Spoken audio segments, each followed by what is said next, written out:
तो कश्मीर में टीवी9 भारतवर्ष पर असदुद्दीन ओवैसी का पहलगाम अटैक के बाद ये पहला इंटरव्यू आप देखेंगे जिसमें असदुद्दीन ओवैसी ने कुछ बड़ी बातें कही हैं और पाकिस्तान को सीधी चेतावनी दी है। बस थोड़ी देर बाद 5:55 पर। लेकिन आइए कुछ और बड़ी खबरें हैं वो आपको बताते हैं। पाकिस्तान से तनाव के बीच कल देश के 295 शहरों में युद्ध का सायरन बजेगा। लोगों को जागरूक करने के लिए कल मॉक ड्रिल की जाएगी।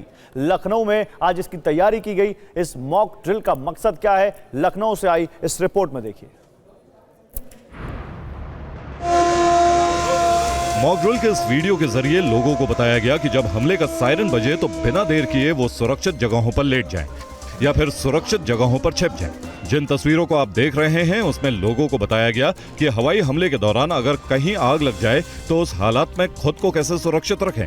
साथ ही जहां आग लगी है वहां पानी नहीं हो तो वैसी स्थिति में किसी बोरे या मोटे कपड़े की मदद से आग पर काबू पाने की कोशिश की जाए। UEM Jaipur is a perfect target for prospective students aspiring for good jobs, good education with future-ready skills.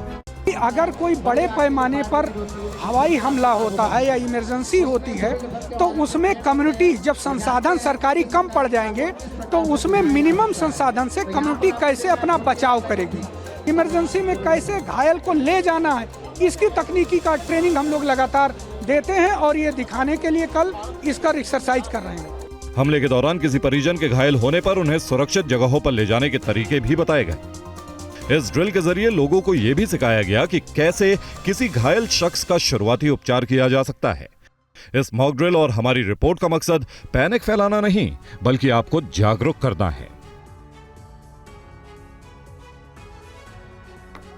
और अगली खबर जम्मू से है, जहां स्कूली बच्चों को भी हवाई हमलों से बचाव के टिप्स समझाए गए। देखिए इस रिपोर्ट में।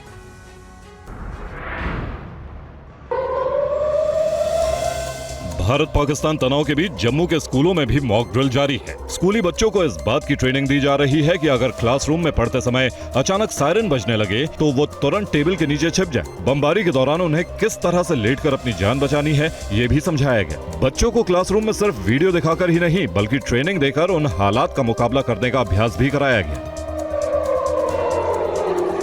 बच्चों को हम मॉक ड्रिल के थ्रू बता रहे हैं कि आपने अपनी सेफ्टी कैसे अपने आप को सिक्योर करना है। आपने खुद को तो सिक्योर करना ही है, बाकी अगर और भी आगे आपके पीछे अगर ऐसी कंडीशन आपको दिख रही है उनको भी कैसे बचाना है। जैसे मॉक ड्रिल के थ्रू बच्चों को दिखाया गया कैसे आपने छुपना है। अगर हमारे पास यहाँ बंकर तो नहीं है, अगर जैसे सबसे पहले हम बच्चों को टाइम टू टाइम जानकारी दे रहे हैं अपने आप को कैसे बचाना है। साथ ही छात्रों को यह बताया गया कि बमबारी रुकने के बाद वो स्कूल के सुरक्षित स्थानों तक कैसे पहुंचे जहां हमले के दौरान वो खुद की हिफाजत कर सकते हैं। इतना ही नहीं, मॉक ड्रिल के दौरान कोई साथी अगर घायल हो जाता है तो आसपास मौजूद सामानों को स्ट्रेचर के रूप में इस्तेमाल करने के तरीके भी सिखाए गए।